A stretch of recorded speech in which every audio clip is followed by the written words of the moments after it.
Welcome to the Eschatology Podcast, brought to you by Resonix, RESONIX. You can visit them at resonixsoundsolutions.com. They offer premium automotive sound treatment solutions, and there's all kinds of resources on their website, including DSP tuning guides and sound deadening buyer's guide, which of course includes their own products. And they're also the North American distributor for Accuton Automotive and Micro Precision Speakers. Today we're interviewing Jeffrey Hald, who has recently launched his business Total Tuning, and he also works for Mobile Toys in College Station. So here we go. We are here with Ben Zimmerman and Jeffrey Hald. We know you recently won more Triple Crowns at finals, right? And now you have a personalized license plate that says that. Now, is the license plate for Triple Crown or is it for 3 Triple Crowns? That's for anyone reading it to decide. I never thought I would splurge on something like that, but I was like, hey, 3 years, I might as well do it and let people make fun of me for it. There you go. Well, I'm sure that the amount of people that actually know what it is are limited, so you're good.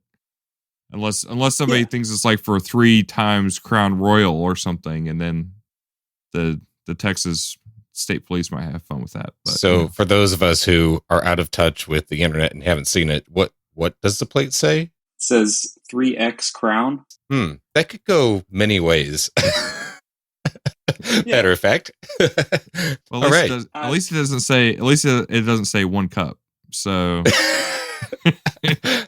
it's how many guys in the cup? It's 3 cups. 3 cups, not 1 cup. It's totally different.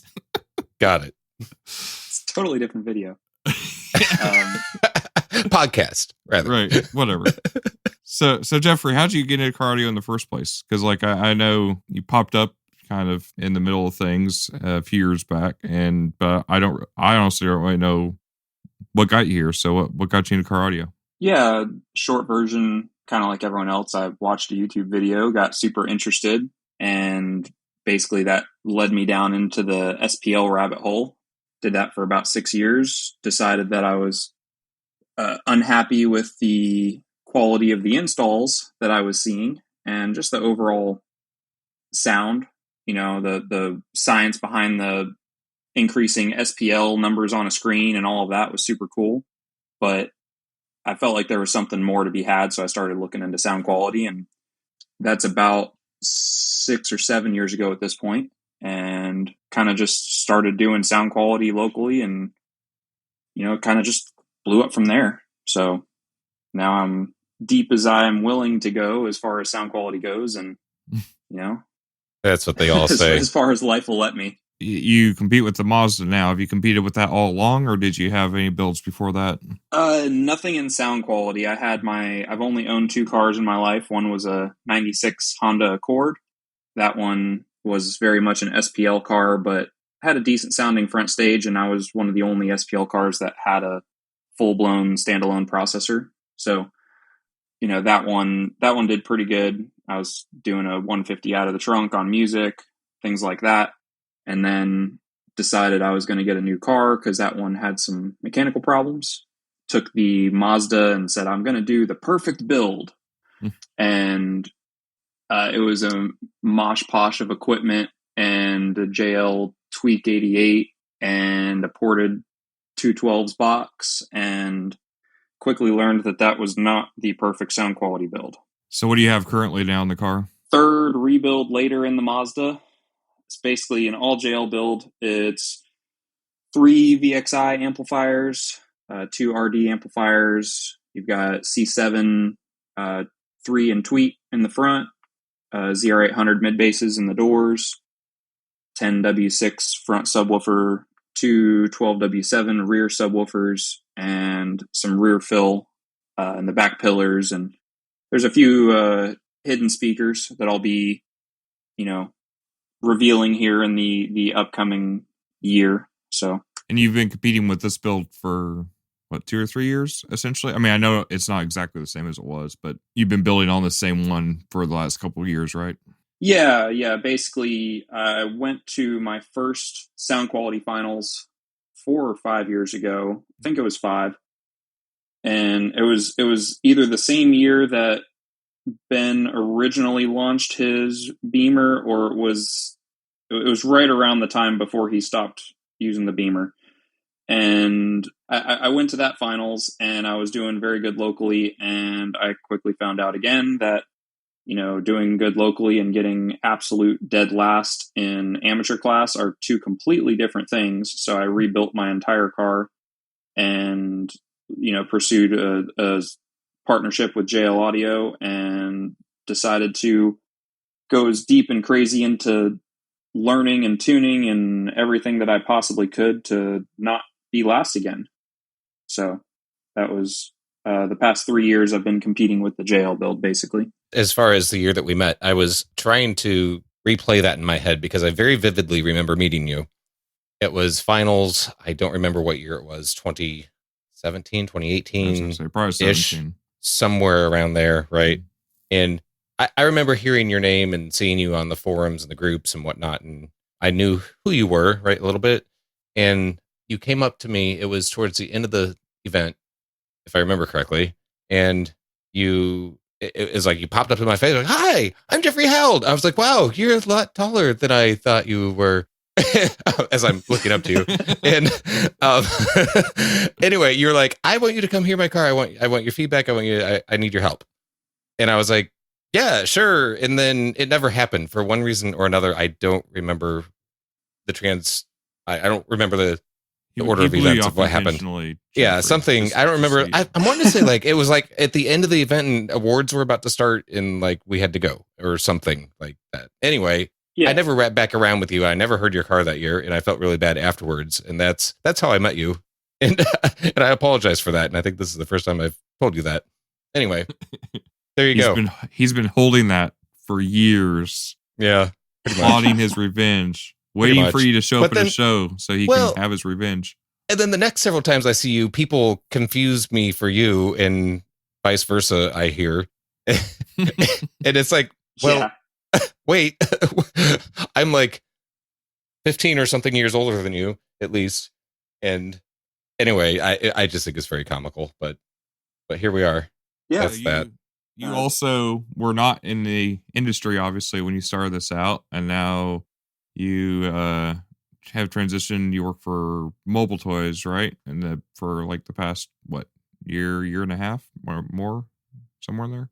Yeah, it's slightly over a year and a half at this point. Completely, just basically, I did logistics as my main job for forever. Like I said, it was all just a passion and a hobby. And then as far as getting into car audio as a profession, it kind of just fell in my lap. The economic downturn, year and a half ago hit logistics really hard, and saw an exit opportunity and had a couple offers and ended up choosing Mobile Toys with Chris, and it's been great. So it's definitely been a positive influence in my competitive life.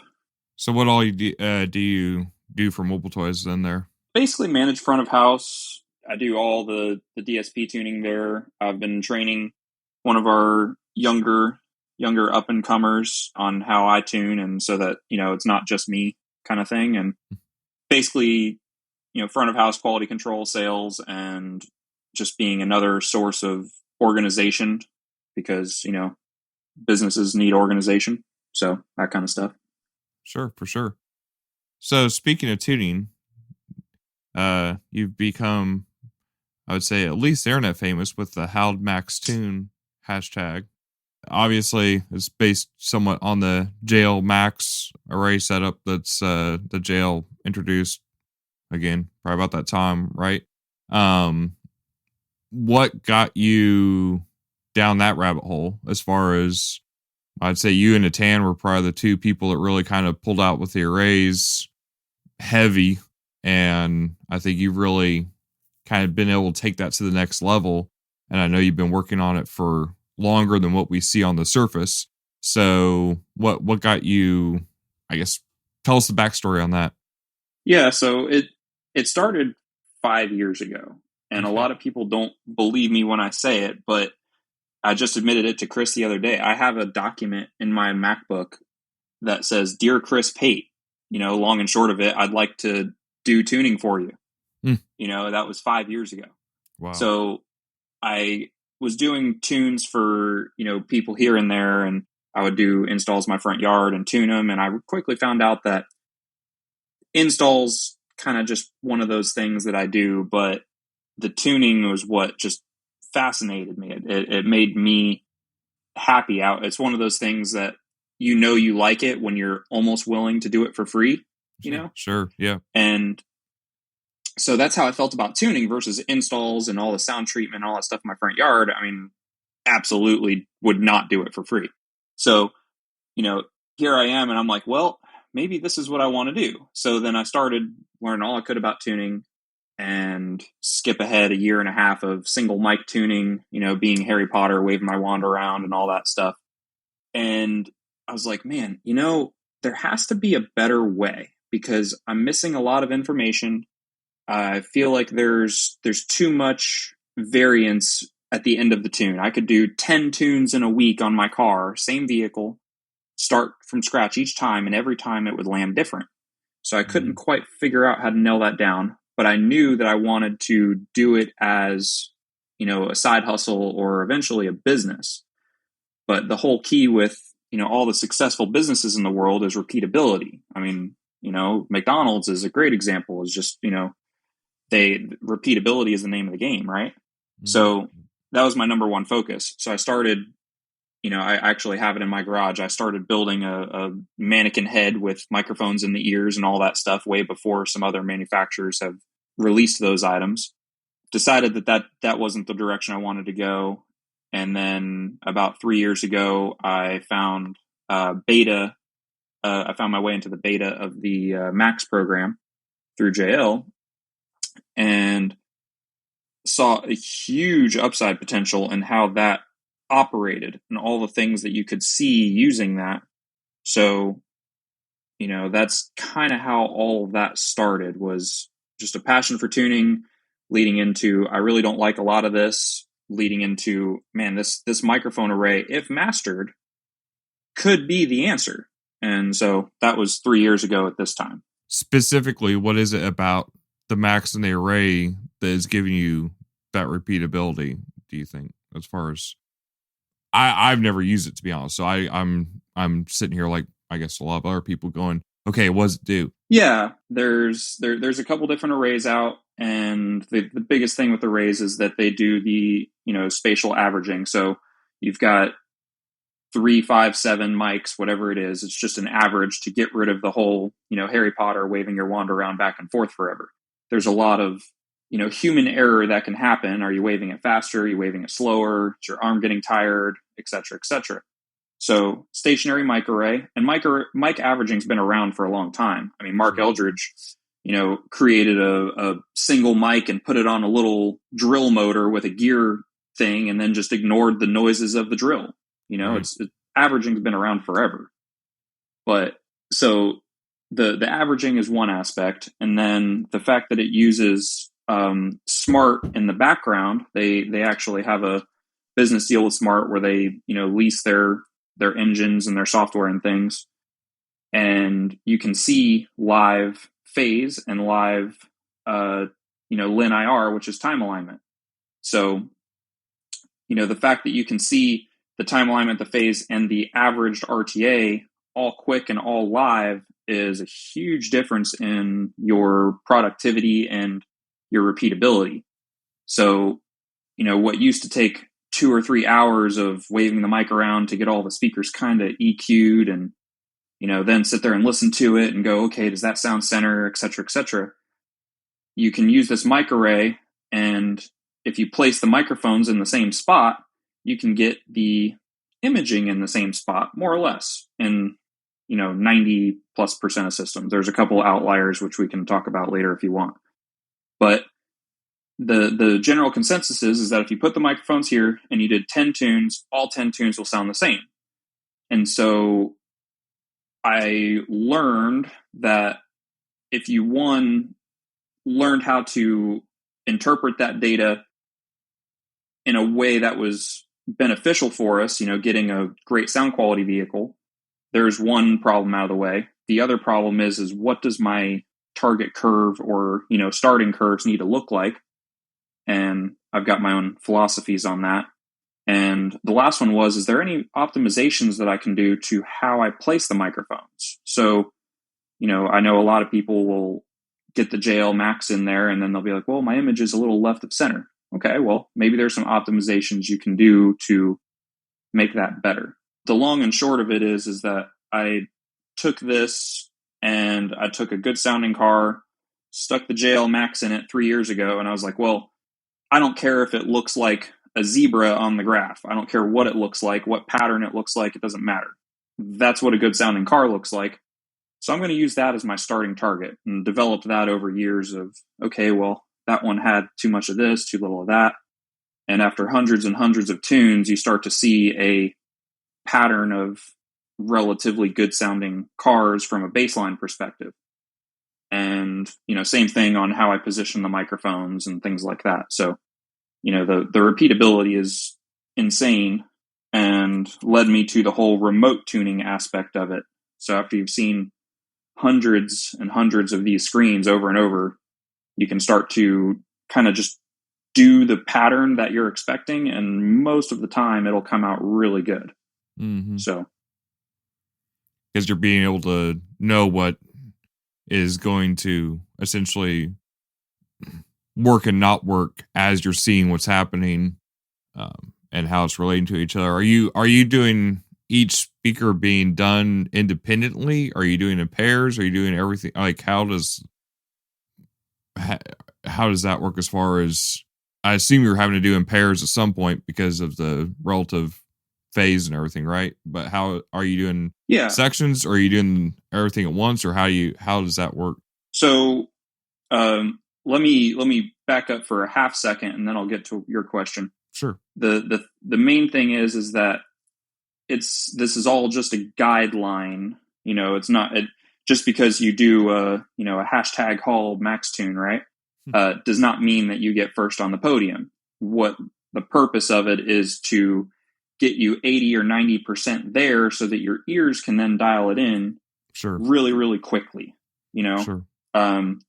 I mean, on the JL VXI side, I can tune my entire car in about 15 to 20 minutes. Like you could delete it and I could get you a, top 3 local scoring car in 15 minutes, mm-hmm. which I think is fantastic. So, to go to your question, you start with, and every process is different. JL teaches a slightly different order of operations. My order of operations is to set up a target. So they have a target generator where you can say, okay, cool, these speakers are going to interact this way, and you can optimize the electrical interactions to make sure that they technically could work. For instance, if you put a mid bass crossed over at 100 and 105 hertz, high pass and low pass, the crossovers are too close and it's going to mess with how things work, right? Okay. So you set up your targets, you make sure it theoretically can work, you align your speakers to those targets roughly, so you unmute one tweeter, align it closely to the target, et cetera, all the way through the line. Then you can EQ those speakers according to those targets, and then again, JL will automatically set your EQs to meet the target if you align them properly. Then you can pick your farthest speaker. So most of the time that's the right mid bass or the subwoofer, electrically speaking. And you can use that as a reference delay. So you say, this is my farthest speaker. Time align all your speakers electrically to that point. So your closest speaker and your farthest speaker now arrive at the same time. Then you can look at the phase and what the vehicle is doing to that speaker, particularly, from 20 hertz to 500 or so. At that point, you can start looking at driver interactions once you've optimized individuals. So you can say left mid bass, right mid bass. Okay, cool, they're in phase. Let's combine them. Okay, cool, that's my new phase trace. Let's turn on the subwoofer, mute the mid basses. Let's align that phase trace. And now when I unmute all of them, you're going to see this great, perfect summation. I use the word perfect loosely. And you can do that through all the drivers. So you can make these adjustments in the time and phase domain to what you see according to the graph, and then you can combine them, like two mid bases, two mid ranges, etc. Look at the RTA and see if it made a good or bad change, and you can capture the data before and then overlay it live. The whole key is how you can do it all live. So that's kind of how the process goes from a high level standpoint. Now, like in the case with the VXI amplifiers, it's the max is also being able to control it directly, correct?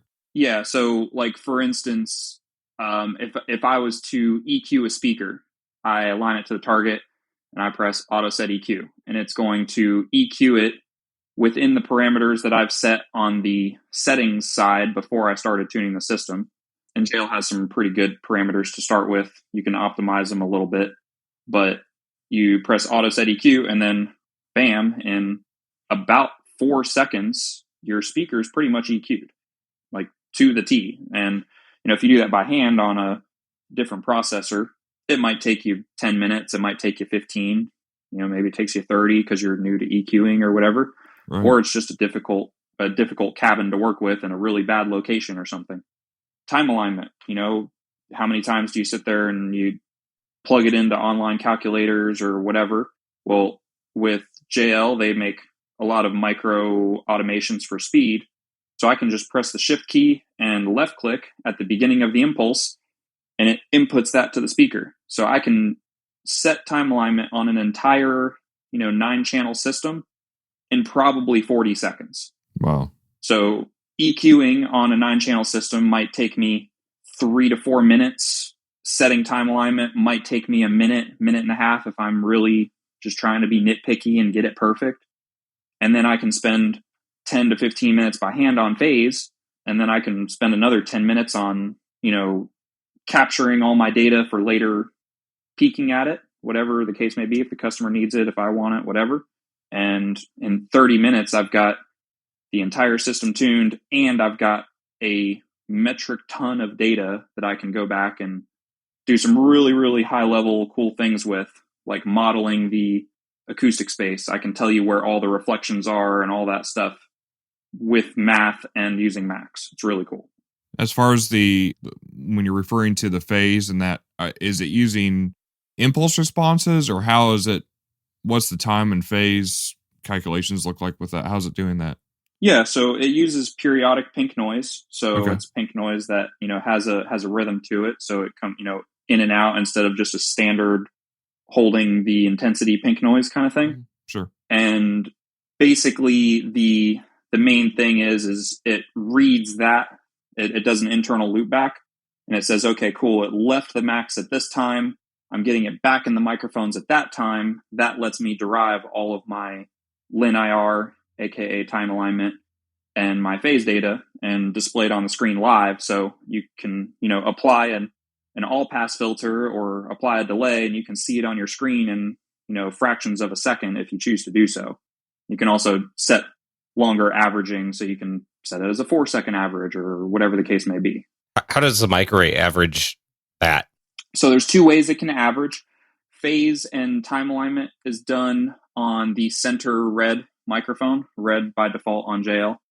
And then the RTA or magnitude, depending on if you're using RTA or the true magnitude, there's 2 different settings in the JL software.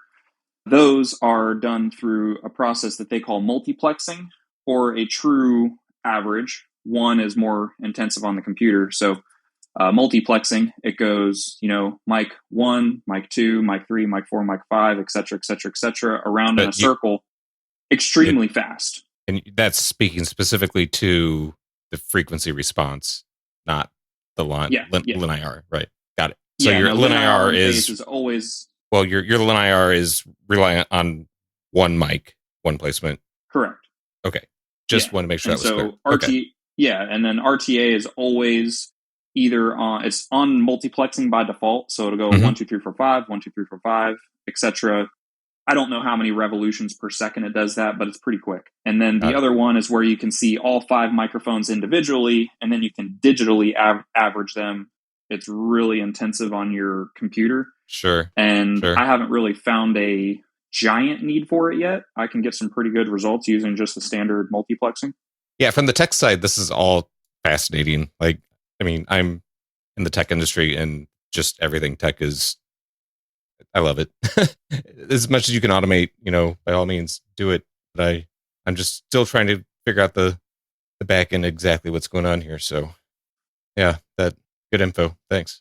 Yeah. Now, is everything, as far as the EQ side, is everything third octave, parametric, decisions? I mean, how are you typically doing that? Yeah, so you're in control the whole time. At any one point, you can reset the EQs, and if you adjust the output a tenth of a dB, you'll get totally different EQs that you'll see on your screen. They're all graphic EQs. So basically on that, it'll automatically change the Q and the levels accordingly to what it needs.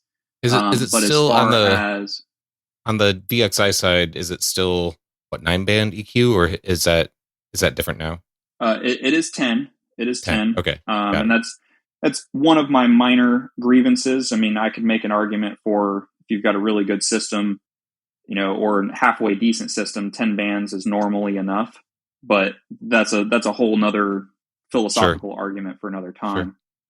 Sure. But the premise of it is that if let's just say you trust computers a little bit, but you still want to have your own control, well, you can block out and say, hey, Max, don't use these 3 EQs. Let's just say 1, 9, and 10, because 1 and 10 can be shell filters, and 9 because 1 extra, right?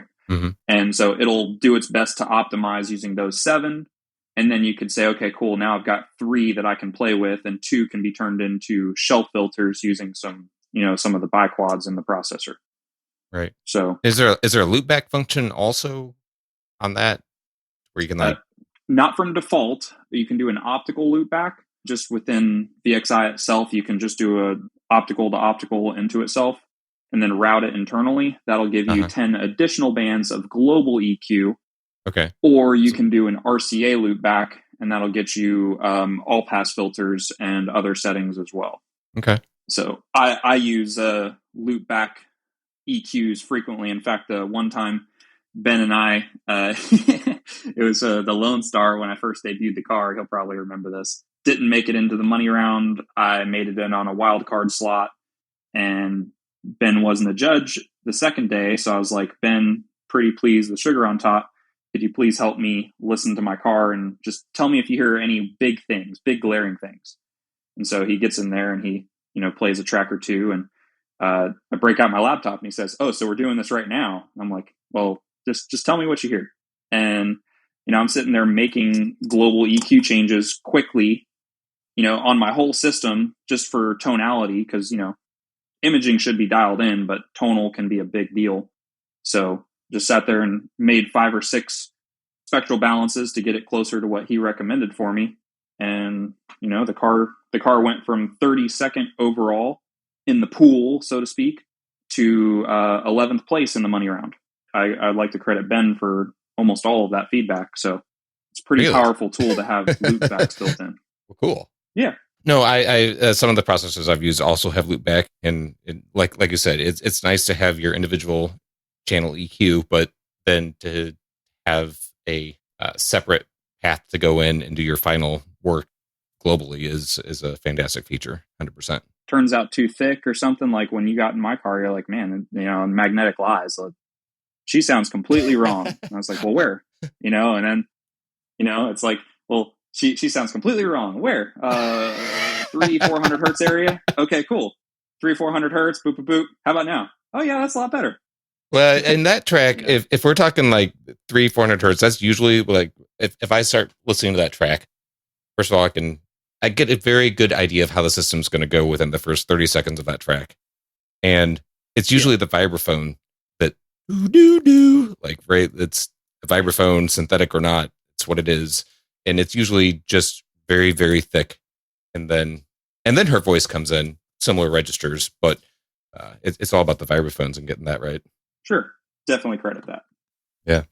When you're doing the remote tuning And I would assume that the majority of people don't have VXI amps or similar.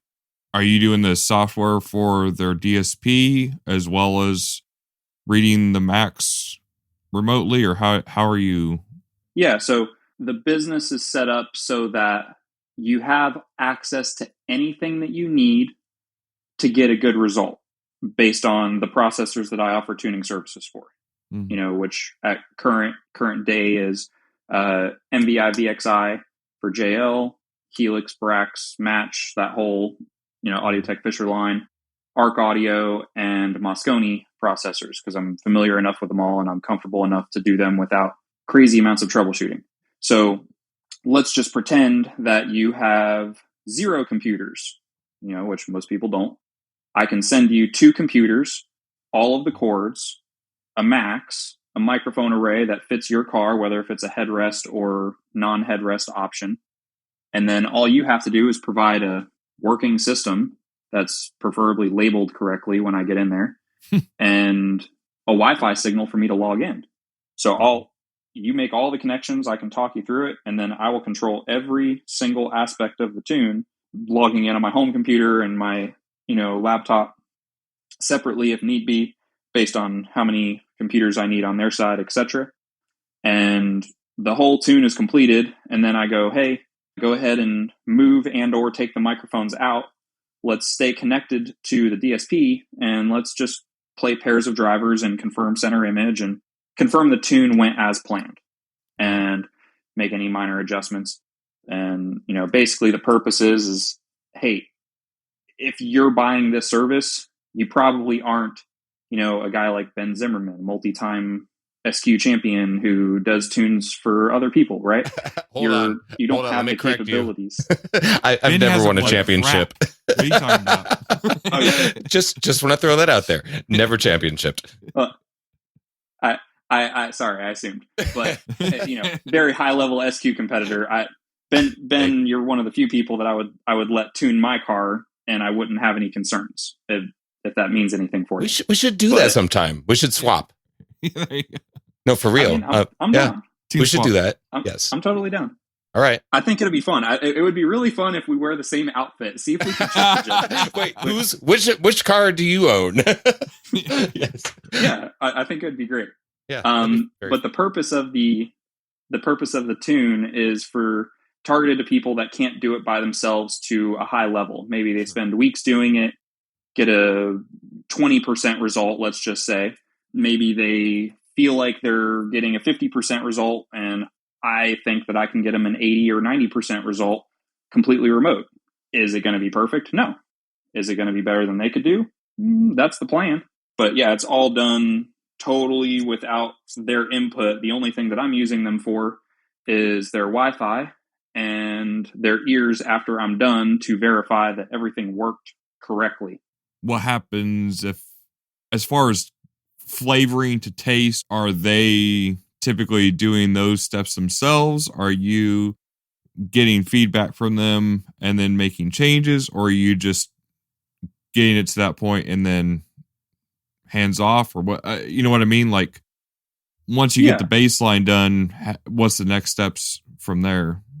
Yeah, no, good question. So the target curve that I've been using is generally accepted as pretty good. Like at hundreds of cars, it seems to work pretty good in hundreds of cars, except for some instances where there's like wide bands or things like that. Then I have to change my target curve to a different one specifically for wide bands. Yep. But the premise is you get to this 80% point. We confirm imaging is center, because that's kind of the crux of some of this, is getting it all center. And then we can adjust tonality using either a loop back, like Ben mentioned, or minor level adjustments between speakers. So it's like, half dB here, 1 dB there. Nothing too crazy to throw the system out of whack. But generally, I don't need to do that on most of these tunes. They're either not high enough level to make those evaluations without a SQ judge at a show telling them. Right. And as far as afterwards, assistance on that, I'm currently tuning for 10 or 15 competitors, and I just ask them, hey, get some score sheets. I'm not perfect. I'm practically tone deaf in my opinion, but I'm pretty good at some other things. So get some feedback and let's make some changes. If it's physical, if it's tuning, whatever, this is what I love to do. That's where I was going to go with, I was going to suggest that maybe people who you are tuning for, who have tried and failed multiple times and are just struggling to get it right, probably don't have the ear for a reference, or that they might not know what they're listening for. Let's put it that way. So if you get back in the car when you're done, yes, it's going to be likely much better than where they started, especially on the tonal curve. If you're aiming for a reference that that curve is widely accepted as good. But as far as exact imaging and all that, I don't know. Even if it was mediocre, if they would think it was good or not, based on not having a reference of what it should be in a car to start with. Yeah, and so in my opinion, I think imaging, when you give them a simple track and just a simple pair of speakers, not a whole system, but just like, hey, just listen to the tweeters or the mid ranges or the mid basses, etc. And you give them a very, very simple thing that only is in the center. Most people like this podcast get it to most people can get it to that center point, and I can be on the other end of the computer, and they can say, hey, I'm hearing the tweeters are perfect. I hear them dead center for whatever I perceive center as. The mid ranges, I'm hearing slightly right. Is there something we can do about that? Okay, cool. Boop, boop, boop. Okay, yeah, that's better. Mid basses, I'm hearing slightly left. Okay, boop, boop, boop. Okay, cool. Sub is pulling back a touch. Okay, cool. Do, right? And so those minor adjustments, they're normally within, 1% of where we were, can be done on the fly after the microphones are pulled out. But just giving him a good tonal curve and then using their help to get me center. Okay. Wherever, so you're giving them, even if their center is wrong. Yeah. Yeah. I guess it makes a lot more sense now that I understand that you're giving them very specific information and asking for very specific feedback back based on that, versus, hey, go sit in it and listen to it and tell me what you think. Right. Versus with your music or whatever. But yeah, if you're giving them a mono piece of monologue, like I said, like this podcast, which is very much in the center, and you say, hey, is it here, and does it line up with this pair of speakers here? And yeah, I could see we're giving them very usable starting point to give you usable feedback. Makes a big difference there for sure. Assuming that the tune went correctly, so your time is correct, your phase is correct from 500 down, and your RTA follows the target curve that I've pre-assigned. I would like to say, even if it might be a little bit bold, I could put anyone in there, whether if it's someone's wife, whether if it's a relatively sharp teenager. Just tell me where this image is, and then I'll move it. All you got to do is go, hey, it's 1 inch here, 2 inches there. If you can use an inch or a millimeter measurement to tell me which way it is, I'll fix it. And at that point, you're adjusting it by phase or by amplitude? Recently, I've come up with a couple optimizations on that. So tweeters, I'll give myself like allowances. Is it as weird as it sounds? So tweeters, I'll go plus or minus a dB, particularly on the left side, to compensate for the fact that they might have not put the microphones exactly where I told them to. Maybe they spun them a little bit too much. Maybe they didn't. So I'll go plus or minus a dB on tweeter, but mid ranges and mid bass I do using timing references, again within a tolerance, point X milliseconds, plus or minus, just to move an image. Again, assuming they put the microphones within 3 or 4 inches of where I told them to. It should be center and or within 2 inches of center in either direction. So I should be within tolerance of, these. And like I said, I prioritize timing for mid-range and mid-bass, and amplitude for tweeter, and amplitude for also sub pulling back a little bit. So Okay. Without a body in the car and there being head shadowing and all that involved with the mic placement and your head being there, and especially in the upper frequencies, maybe measuring a little bit differently than what it would without a body in the car. I'm just, how much does having a body in the car play into your either response or imaging after the fact. If you know what I'm saying, like like your own car, if you tune it with all your stuff and then you get in the car, like have you tried sitting in the car with the microphones around your head and seeing if it measures differently with your body in there? Oh, it absolutely does. But step number 1, 3 years ago said, take a good sounding car, measure it with these 5 microphones there. So it doesn't matter if it looks like the Appalachian Mountains. That's what good sounding looks like on a screen. Okay. So you're going with the target. Okay. Yeah, I don't follow any preconceived, like, if I showed, my target curve that I do hold it a little bit close, but if I said, hey, guys, this is exactly what I'm looking for. This is what I measured 3 years ago and developed over years of minor adjustments. It wouldn't follow anything that's publicly on the internet. You can search for this curve, that curve, and the curve from Wazoo, and none of them would match what I'm looking for. So that's where I think a lot of these microphone arrays and auto-tune things go wrong, is they go for a curve that looks good on the screen because that's what their brain says good sounds like. Right. And in reality, it's like, well, what if the microphones were terrible microphones and they were 30 dB down at 400 hertz? Let's just say something weird, right? Well, again, as long as they measure all the vehicles the same, it doesn't matter if it's 30 dB down at 400 hertz. As long as all of them match that exact curve, it doesn't matter if it looks like a mountain valley or a perfectly straight line. It just has to be consistent. Right. At least that's my take on it. So okay. Yeah. I didn't know what the averaging involved in your left side of your head microphone taking a measurement at one point in time versus the other microphone on the other side of your head taking measurement at a different point in time with the head being there or not. If the way that it averaged all that would remain consistent to, I don't know, to your starting base or not. Like this is all just fascinating to me. I love the technology and the way things work. I'm just trying to process like the challenges that I would have to go through in my own head to make this make sense, I guess. Yeah. I mean, I would just recommend the same process that I said earlier, take a vehicle that you've tuned by ear for X amount of weeks, months, years, decades, whatever, or, whatever methods you previously used. Say, hey, this sounds great. Okay, good. Let's measure what great looks like on that particular mic array because, Natan's and my mic array don't look exactly the same. Sure.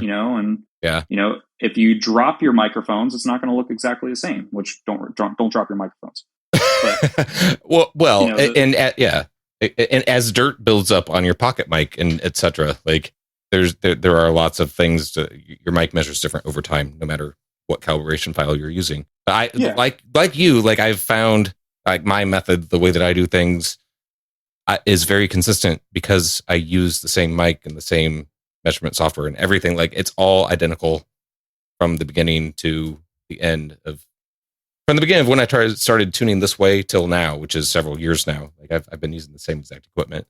That's for consistency. That does go a long way, 100%. Oh, and people ask me all the time. I've probably got, just in, I don't know, has it been 2 weeks since I officially publicized my tuning business? I've got maybe a dozen people in my messages asking if I can tune using their arrays. And my answer is no. And I don't mean it negatively, but, that'd be like, me giving you, Ben, hey, here's JL Max. I think it's the greatest thing since sliced bread. Well, you're not familiar with it. You probably get better results using what you are used to, right? Yeah. So that's my argument to them is, the whole premise of this tuning business is I can get these results based on a little over 450 documented tunes using this same array. That's, in my opinion, enough data where you can say, okay, cool, I can see patterns and I can reliably say, hey, that's probably going to sound pretty good. But yeah, no, everyone that uses my tuning service has to have a JL Max, either if it's on their side or I send it to them. And that's one thing I was going to ask too. Like there's a lot of people that seem to be using their own arrays and are fairly new at it. And we had some speculation in last week's episode that dropped today, but some speculation that people are being over reliant on the tools, maybe not completely understanding the tool, and then not pressing their ears or using their ears enough after that to confirm the results, especially if, depending on what they're using for a house curve or whether that's the right thing to do or not. If you haven't done like what you have and developed something like the tool is a tool, but it seems like a lot of the success that you've had with it is because you have so much experience with it and have gone outside of the accepted boundaries, I guess you would say, from what would normally be taught in tuning over the years, as far as use this curve, use this measuring tape and do this thing. And then that gets you most of the way there. I mean, it seems like you've actually put a process together behind this that is more than the sum of a tool and some simple instructions, right? Like, yeah, you can start. There's a ton of good information online, from multiple sources, and it'll start your learning process. But ever since the days of my SPL stuff, I've always had this mentality of, well, if he's doing, let's just say 180 dB, well, if I want to beat him, I shouldn't copy his process because I'm going to get at best 180 dB. I'm going to assume that he's mastered his process. I need to do something different. So, but just like anything in this world, you can't do something different from the start. You have to master another person's process to make improvements of your own, and then you can start branching off and figuring out what works for you. But yeah, no, I mean, there's the biggest problem that I see, because I went and listened to last week's when it dropped today, and I totally agree with everything that everyone was saying. That they're relying too much on these microphones because they don't have that established target curve. If you use a generic target curve using this array that you've got maybe 5 or 10 tunes experience with, no, it's not going to be the greatest thing since sliced bread. Right. It's not a magic pill, and what Ben's comment was, how do I move the images, and what allowances do I give myself? Again, it's not going to look perfect on the screen. The purpose of the array is to get me 90% there. Then it takes skill. It takes experience and skill. And so that's what I tell my customers is, go to a show, get a qualified judge to give you some feedback, and then we can make it better. But and if you were to, I actually have them saved in my car. If I'm ever at a show and you want me to load them for you, I have my 3 years ago max tune, my 2 years ago max tune, and my last year's max tune, and I can ABC them all in front of you because the drivers haven't changed. Right. Nothing's changed about the car. It's just the process has changed. The same max array, the same car, the same speakers. The only thing that's changed is how I did it and the curve that I did it with. And I mean, you guys will understand this reference, but some listeners might not. I mean, there's probably a 30 or 40 point difference between the tunes, from high to low. And, on a ask a score sheet. So, whereas one might score, 190, the other one might score a 220. I mean, you both know that's a mountain range. That's a pretty big difference. Yes. Yeah, for sure. Yep. Well, especially when you go from not getting in the top 20 at Lone Star to competing with some of the best cars in the world at this last finals. I mean, that shows your progress. Yeah. Well, my point is just like, you can't expect instant results with anything, and tuning arrays are another one. Use your ears, just like everyone was saying. But if you do enough, I believe that you can get 90+% there. I really do. Have you had to I mean, I know with some and over time, there's been a lot of criticism of remote tuning. Have you had to overcome that much? Or, I mean, from the surface, it seems like it's all been really well accepted with how you've presented it. But have you had to overcome anything there, or what do you have to say about that when somebody does criticize that? Yeah, and they're well within their rights to criticize that, and I agree with them on a lot of fronts. I think that the difference is the experience there and the quality of the microphones and the products that I'm using. They're very reliable. So let's just pretend I was going to log in and use your microphones. Like, Ben, I'm going to use the microphone that you're used to tuning with. Well, what if you dropped it? What if you have dirt in it? What if it just measures totally different? What if you got the wrong calibration file or just something that I'm not used to, right? I mean, both of you know as well as I do that 1 or 2 or 3 dB in a spectral balance standpoint is a huge difference, right? So, I think that the biggest thing with remote tuning is predictable results. And the reason that, in my opinion, how I'm able to get these very predictable results is I'm using the same microphones, and I've spent years doing this on my own car in my driveway. I practiced for, at least 100 tunes on my own and my wife's car before I ever even told someone that I was thinking about starting a remote tuning business. Right. So I could tune it, I could set up my microphones, and I could sit in it and I go, that's terrible.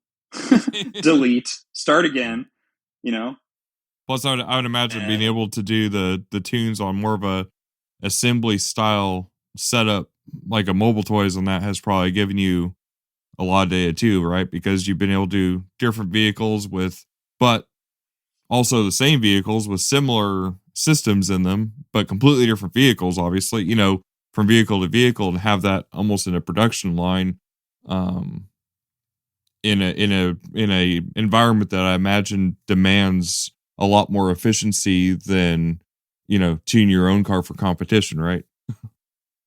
Sure. Yeah. And to your point, the same vehicles, sure. We, at Mobile Toys, we produce, 100 Fords to one of any other truck. I'm making numbers up and they're grossly off. But the point is, it's a lot more Fords, right? And, just the differences in speakers. If you put a Focal Flax in there versus a JLC7 versus a Focal Utopia, totally different sounds, even using the same target curve, just the way the speakers want you to, the speakers have a natural sound to them, kind of like everyone was alluding to on, last week / today's podcast, right? Right. So I don't know how I want to refer to it. Last week's, I guess. That's fine. But as far as that goes, yeah, the exposure that I've gotten at Mobile Toys and tuning hundreds of vehicles. I mean, I went to Mobile Toys with maybe 150, 175 under my belt, and now I'm well over 450 in my computer. Nice. So, just an obscene amount of data, and that has helped me refine my processes for remote tuning because, in my head, there's a perfect tune out there. There's a perfect tune where you set up the microphones and you're totally outside the vehicle and you do all of your processes and you do everything that you normally would do to get it to sound the best you can. And you get in the vehicle and the image is perfect. Tonality is perfect. The sub is on the dash. Everything is, excuse the word, perfect. And all you do is you turn it up until it jams. Right. And that perfect tune is out there. I haven't done it yet, and I might never do it, but that's what I chase on these hundreds of tunes is what changes can I make to get closer to that perfect tune. And that's why the remote tuning is possible, because I've made hundreds and hundreds of changes, from the first one to the 4 remote tunes I did last week, How are you handling gains, the gain structure in that before you get started? Good question. So in my frequently asked questions on my website, JLVXI has distortion monitors built in. I can see 0.5 through 0.9% distortion on any channel on input and output. And I can also see 1% distortion and above on any channel input and output. If I'm not using a JLVXI and I'm using any other processor, I basically say, hey, by the way, I can get it to where it sounds good at 85 or 90 dB. And through experience, I'm not going to over boost and over EQ anything to where you'll have no output. But ultimately, you're going to be responsible for your gain output on your system, at least remotely. And in-person tunes, I do it for you and it leaves and it jams, Sure. But I was saying, but I don't reliably try to make it jam remotely unless it's a VXI, because I'm so familiar with VXIs and I know exactly what to expect that, again, I could do it totally remote. I did it for someone in Colorado last week. Turn it all up, blah, blah, blah. Gets in. 1, it's louder than it was before. 2, it sounds better. It images better. The bass is better. Everything is better, so but I have those limitations listed on my website, and I'm happy to, explain that to customers before they purchase. Sure. I got you. So my question is, first of all, what does this cost me? And second of all, can we do it? Because I have one of the processors that can remote tune. So I'm very serious. I would like for you to remote tune my van if you're willing. Mostly because I don't have smart, and I've never seen how. I want to see what it does with time alignment and phase versus what I normally do, and I just want to see like how does that measure versus what I have already done. So I'm very curious, like what's it going to cost, and if you're willing, let's do it, because I'd like to see where this goes. Oh yeah, no, I'm of course I'm very willing. I mean, but both of you guys, like both of you and about 8 or 10 other people, huge fanboy of all of y'all. I'd love to just sing y'all's praises for 100 different reasons. Thank you for inspiring me and letting me go down this path. I took influence from both of you and, like I said, about 8 other people that have guided me through years, right? To answer your question, JLVXI and MBI is $500 shipping included. So I pay for shipping both ways, and provide a prepaid label for the return trip. So super, super easy. Right. And then any other processor is $600, again, shipping included both ways. The extra $100 is just because it takes me more time to hand EQ things and all of that. There is a deposit conversation to be had, where if I'm sending a $3,500 mic array and, 2 computers and all of this stuff, I mean, I could be sending $4,000 or $5,000 in this cardboard box to hypothetically a stranger. Obviously right. I know both of you are not strangers, but right. To the listeners, I've never met you and I don't mean any offense by it, but it's $5,000 to me, so there's a contract and there's a deposit to be paid. We send the microphone to you. You set it up how I instruct you. We go through the tuning process, as I've explained through the whole podcast deal.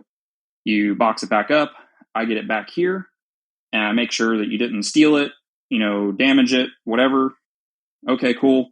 I send you 100% of your rental money back. I do not take a single penny. In fact, I lose money on the transactions and the taxes. And the reason I do that is because I really, really believe that this will take the industry up a notch. The industry as a whole, not necessarily the competition scene, because everyone's kind of pretty good at it, for the most part. But all of the normal people with their, $5, $10, $15, $20,000 systems from these shops that don't know how to tune yet, they can do this service, and there's, for all intent and purposes, no risk to them.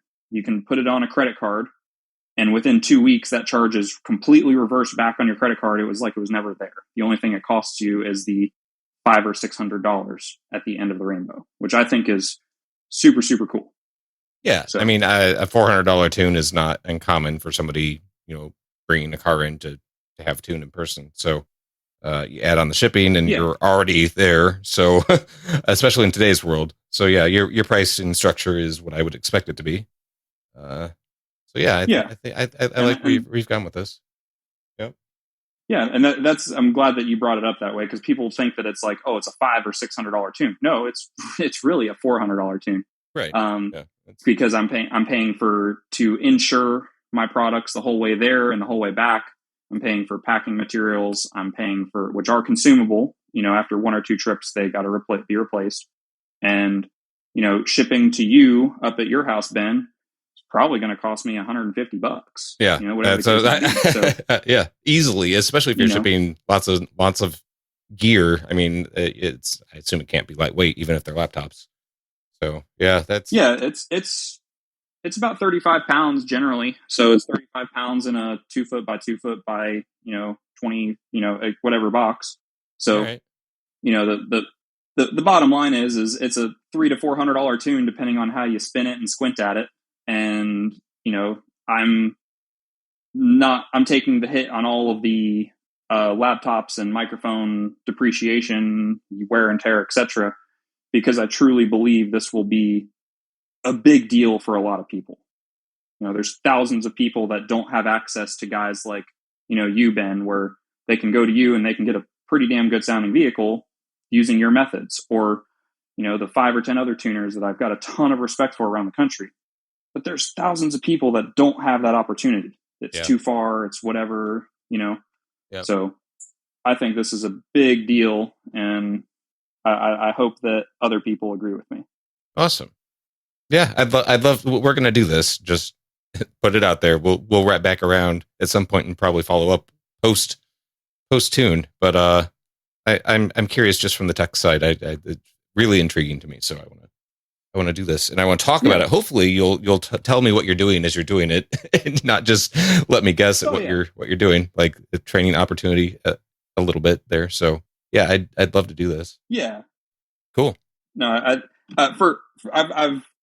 I don't want to say that I would be training you per se, because again, on your method, I don't look. I understand. Thank you. I appreciate all the kind words and looking up to us, but we are all learning, and this is space that I'm new to. So I want to see, and I want to learn, and I would thank you very, very kindly for that. Yes. But yeah, no, I'll happily. I've done it with a couple people. One person who shall remain nameless, but is a Mac certified technician by JL, which there's only a few of so far. I'm not even Mac certified technically. I sat on the phone with him for an hour and a half, showing him my entire process, exactly how I do it, and now we're really good friends, and obviously I'll do the same for you, Ben. So looking forward to it. Oh, I was going to ask on that too, because how much has JL been able to learn from you on this? Because I would imagine, we mentioned this in last week's episode as well, and I think it holds true. The JL Max was never designed for competitors. I'm sure, it's one of those things. Nobody's going to design something that with that much money around amplifiers and everything else. They're designing this to make shops better, because again, you can't train somebody to have a golden ear. You can't. It's one of those things where we're trying to make something as objective as possible. I would imagine that you probably have as much or more data than they do at this point on how you're using it. Has that been able to go back to them, and has it changed anything that they're doing? Yeah. So funny you mentioned that. A brief statistic. Right now, we meaning me and a few people at JL, we think that I have more Max Tune data than anyone in the country, pretty much, including some of their people. And yes, just a couple days ago, in fact, I'm not sure if you guys followed the news on that or heard about it, but they released EA Expert Assist free into their Tune software.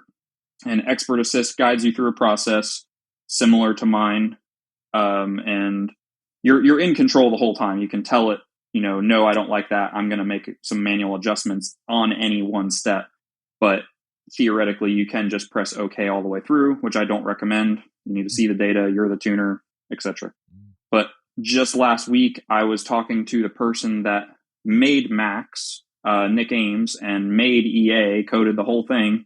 And him and I were talking about some optimizations that I'm currently doing that he may put into a future build. And I had the original EA when it was called, I forget what it was called. It was like automation something or other 3 years ago, and him and I were testing it in my car in the driveway. So my feedback has gone directly into some of that, and of course they've got a half dozen other people working on it, and it's a really fantastic product. Very cool. No, that's neat. Do you know, are shops taking it on? Are they using it, you think, like they should, or is it still in the nobody knows what to do with that stage, or I mean, what does that look like as far as it actually getting into the shop's hands and them using it? Yeah, well, the problem. So there's a statistic that's going to sound appalling to me, and hopefully it will be appalling to everyone else when they hear it. There's 300 to 400 of these Max units sold around the United States right now. There's probably less than 10 to 20 people in the United States that can proficiently use this tool. Right. Which, think about that ratio for a second. Oh yeah, that sounds about right. There's hundreds of brand new $3,500 Max measurement units, never been used, which have never been used, and they're on the same level of precision as some audio precision pieces, which are $40,000 pieces that JL uses in house. Right. And that to me is insane. Can you imagine buying a $3,500 thing and then putting it in the corner? Yeah. Nick Apicella. I don't know if you listened to the Nick Apicella episode, but I did. He went down this path of industry people. Come on, you got to up your game. You can buy all the equipment. You can go to all the courses. You have to actually do it though, right? Yeah, exactly. So, that challenge is out there from Nick, and now it sounds like you also. So, yeah, come on, industry people. Yeah. Well, because it makes, the more it's used, the better off we all are. Like that's what sells it, is good sounding systems. Yeah. And that's one thing that I do offer to, people that own Macs. What if I don't want to, what if it's just cheaper for me to use yours? Well, cool. I'll pay you a percentage to set it up for me. There's 300 plus of these things. Well, cool. Why don't you sell a Max Tune and I'll log in? Right. Yeah, that's a good idea. And me and the dealer can work out the benefits for each side on that privately, but I'm already doing that for like 3 people in completely different parts of the the United States. And it's like, cool, yeah, just set it up, I'll log in, and y'all can make this portion, I'll make that portion, and I don't have to send out my huge investment of a tool. Right. And you get to have a better product for your customer. Yep. And to add insult to injury, there's 30 or 40 hours of free, awesome content that JL puts out to teach people how to use it. And if anyone's on my social media, they saw that I just went to Phoenix and went to the Max certification deal. Fantastic, by the way. I mean, unbelievably good. And it's all free of charge. They invite certain people and they invite small groups, all free of charge. Just get there and we'll do our thing. Right. And more dealers need to take advantage of that. For sure. But if they don't want to, cool. Just set up the cords and, call me, so. No, that's, hopefully, because how many people or how many dealers do you see even selling DSPs, and you open it up and it's like the crossovers were set and that's about it. Like they're using, they're using it for a really expensive, just regular analog style processing with nothing actually being done to it. And tuning is a hard thing to teach but that's where I think like the expert assist is the right thing to have happened in a lot of ways. And I've said the same thing, like, because people have asked over the years, when you guys come out with a processor or whatever, and it's like, well, in the high end car audio world, I mean, you're so far behind the curve at this point to catch up with the likes of Moscone, Audio Tech Fisher, and JL is ridiculous. But I think the only thing that you could do in that case, I've said historically, is having the process as part of the software, because that gets you, getting somebody, refreshing them on how to tune as you go and being able to put that into the software itself. And so, I think that's between the Max and expert assist that the JL is doing. I hope others take note, because it is not just hitting auto tune, which is never going to work, the way we expect it to, I don't think, but guiding somebody on doing it and using their ears and brain with the tools to get it, get their system to the point efficiently and repeatedly, like you said at the beginning. That's the biggest thing, is being able to do this repeatedly with expected outcomes. because that's the other hard part, I think, for a lot of shops, especially, and I would say competitors too. But, shops, especially where you're selling somebody else a 6, 8, 10, 12, 20, $30,000 system, knowing that you can reach that expectation at the end of the day has historically been very difficult. I think with tools like this and training and everything in place, though, we're getting to the point where at least if you use the tools available to you and the methods like what you've developed over time, or again, using your services with the tools, and if you want to just hit the easy button on that, that's good too. But knowing that you can achieve those outcomes in a reliable, repeatable way, I think is super important to the industry and what you're doing. I agree with you 100% with what you're saying and what your intentions are. It has a huge potential to improve and raise all the boats. Anyone that's listening that owns a shop, I'll give you a great example of last week alone. Customer will remain anonymous. Came in with a $4,000 budget, listened to my car, left with a $9,000 system, super, super stoked. I mean, he was just beside himself with, the imaging and staging and the realism. And, think about, we're in this world of reduced customers. There's not as many competitors as there was years ago, and there's not as many customers. So selling really, really killer systems is, capitalizing on every single system that's in there, not only for yourself, but also for the customer. They don't want a mediocre system. They want something that's killer. So, having a great sounding demo vehicle via, my services or your own, skills, and being able to execute that repeatedly, that's going to drive up profits and customer satisfaction. There's one of my customers right now, this very second in Virginia, that paid over $15,000 for an audio system to be installed by a high-rated shop. And he says it sounds worse than his factory Bose setup. It's louder, but worse tonally and imaging and all that. Wow. I mean, think about that. $15,000 right, and have something worse than when he started. Yep. That's not good. It happens. But yeah, it's totally possible. That's for sure. Well, none of us will argue with that. But yeah, no, that's awesome. Anything else you want to? I mean, I know we've been at this for a little while now, and I think we've covered everything I know of. But is there anything that we haven't covered on this that you think people should hear?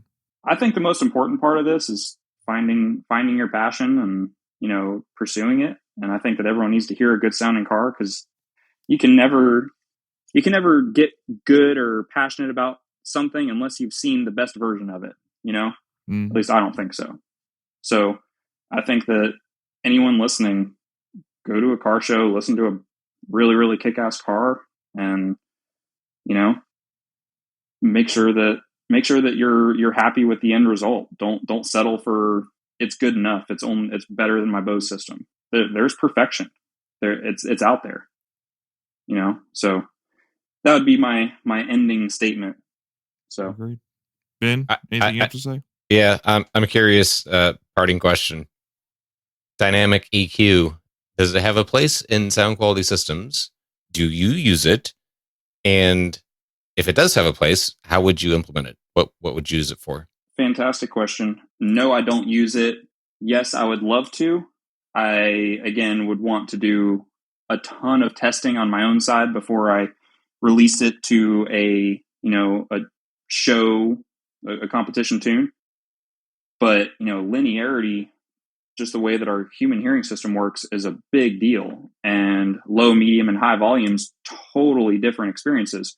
So if you get a really, really killer average curve, I'm air quoting average here, you might be able to score good on linearity across the board. But notice I said the word good, and I've said the word perfect many times throughout this whole hour and some minutes. There's perfection out there. And if there is a processor that can do upmixing for 2-seat, dynamic EQ, so higher and lower volume thresholds with, different EQ curves and things, loop backs for EQs for more efficient tuning. All of these things are huge and coming for many different manufacturers, and I am super excited to play with them. So very, very absolutely looking forward to it. So speaking of playing with things, I know you got a new toy to play with, as did I. Have you done much with your Riven? I have not installed it yet. I'm if anyone's at JL listening to this, I'm still waiting on my speakers for the center channel stuff. So if they need my address again, let me know. As far as my experiences with it, it's mainly in Dan Merritt's car, which it's super freaking cool. I mean, with proper system design, I think it's going to change retail and competition scenes. You know, how many people? I mean, one of my favorite systems is the Escalade V, the 36 speaker AKG system. It images perfectly from all 4 seats. It's really weird. I don't know how they did it. It's fantastic. A little bit lacking on bass, but how discouraged would you feel if you had this crazy good image for your whole family and your wife was an audiophile and you're an audiophile, and then all of a sudden you upgrade it and your wife has a smashed image on the pillar? Well, if you have a, really cool upmixer piece, and, Todd Luliak came out with the first really, really killer one, in my opinion, and other people are developing them as we speak. That's where I think the industry is trending. And, playing with it in Dan's car, there's a couple minor things that we ran into. We didn't end up using the 2-seat tune at finals, which is a whole nother conversation. It's how it interprets songs with phase manipulation in it. Terminator is one, and Aldanova Fantasy is another. They have a lot of phase manipulation in the track. Stuff is purposely put out of phase. Yeah, and the processor doesn't understand how to interpret that yet. Sure. Todd's found a couple workarounds, but I haven't grasped how to implement it yet. So, I think in the 2024 season in Dan's car, none of that music in Iasca has any crazy phase issue manipulation stuff. So I think the processor is going to be game changing in that car. And same thing with my car, designing it so that, you have to have 3 identical channels, so to speak, like it has to play the same frequency response and loudness from the left, the center, and the right from, ideally 80 hertz to 20,000 hertz. So, but if you can do that, it's absolutely killer. I mean, my wife has spent countless hours in the passenger seat of my car, listening to this smashed image on the pillar. And she sat in Dan's car when it was being tuned here in my garage. And she was like, holy crap. She used some different words though. Holy crap. Why does your car sound like this? Yeah. Okay. In more words, she said exactly that. So when we wrap back around after we do the whole remote tuning thing, as part of that wraparound discussion, we're also going to talk about the SRP, the Riven SRP, more in depth, because we both may have had some more time to play with it. So there you go. Let's touch base on both those topics here shortly. Yeah, I'm looking forward to it. And I'll put a link in the description too, but in case anybody missed it, it's totaltuningusa.com is the website for Jeffrey's venture on tuning, and you can see all the stuff that he talked about there, and the FAQ and contacting and all that information that we covered. But anyway, thank you. I appreciate it. I appreciate your time on this and what you're doing and discussing it, and looking forward to hearing the follow-up after you and Ben get together. Yeah, I really appreciate it, guys. Happy to be here, so hope you all have a great night. Yeah, likewise. Thanks, dude.